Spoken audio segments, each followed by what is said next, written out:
Medical science গবেষণা research করার পর বলতেছে যে মানুষের পাকস্থলীর যত সমস্যা এর 80% সমস্যা দাঁতের কারণে হয়।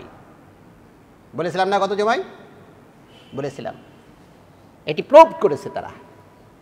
কারণ দাঁতের কুটিকাটি লাগে থাকে, মেসওয়াক হয় না, দুর্গন্ধ হয়, এখান থেকে বিভিন্ন পুজ হয়, বিভিন্ন সমস্যা হয়, আপনার লালার সঙ্গে সেগুলি স্টমাকে যায়। এইখানে যখন যাবে, যার জায়গা যেখানে নয় সেখানে যখন বসবে তখন তো সমস্যা দেখা দিবেই, এটি স্বাভাবিক। সুতরাং মেসওয়াক আমাদের করা দরকার। দেখুন, টনসিল রোগ আমাদের হয়।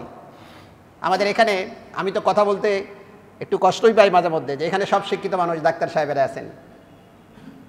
তবে আমি কথাগুলিকে ওই মেডিকেল ভাষা না বলে এমনভাবে বলার চেষ্টা করি যাতে সাধারণ মানুষ আমরা সবাই বুঝতে পারি। এই টনসিল রোগীর মুখের ঘা, গালের ঘা, এই রোগীদের মেসওয়াক যদি করে, বিজ্ঞান রিসার্চ করে বলতেছেন, তাহলে এই রোগগুলি থেকে রিমুভ হয়ে যাবে, তারা সুস্থ হয়ে যাবে। এগুলি আসবেই না তাদের ভিতরে, কারণ এগুলি মেসওয়াক যখন আপনি করবেন, মুখের পুরো অংশটা আপনার একটা ভালো মতো ম্যাসাজ, একটা একটা একটা একটা এক্সারসাইজ হয়ে যাবে।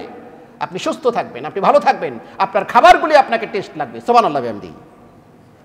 আর এই মেসওয়াক যখন করবেন, দাঁতের অনেকগুলি, ডেন্টিস্টরা জানেন দাঁতের অনেকগুলি ভিটামিন প্রয়োজন, তার মধ্যে ক্যালসিয়াম এবং ফসফরাস এবং ভিটামিন সি, সিলিকা ধরনের যে সমস্ত পদার্থগুলি, এই দিকগুলি দাঁতের জন্য খুব বেশি প্রয়োজন।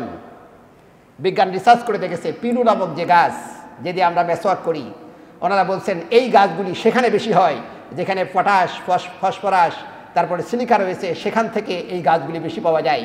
আর সেইগুলি ওই গাছের ভিতরে ইনক্লুড করে আপনি যখন মেসওয়াক করেন, সেখানে এক ধরনের তেজস্বী পদার্থ এবং তিক্ত পদার্থ যখন বেরিয়ে আসে, আপনি বুঝবেন সেইগুলি আপনার দাঁতের এক একটা খোরাক। আপনার দাঁতগুলিকে সুঠাম রাখার জন্য, সুস্থ রাখার জন্য, ভালো রাখার জন্য এই পদার্থগুলির অনেক অনেক বেশি প্রয়োজন। যেরকম সুবহানাল্লাহ।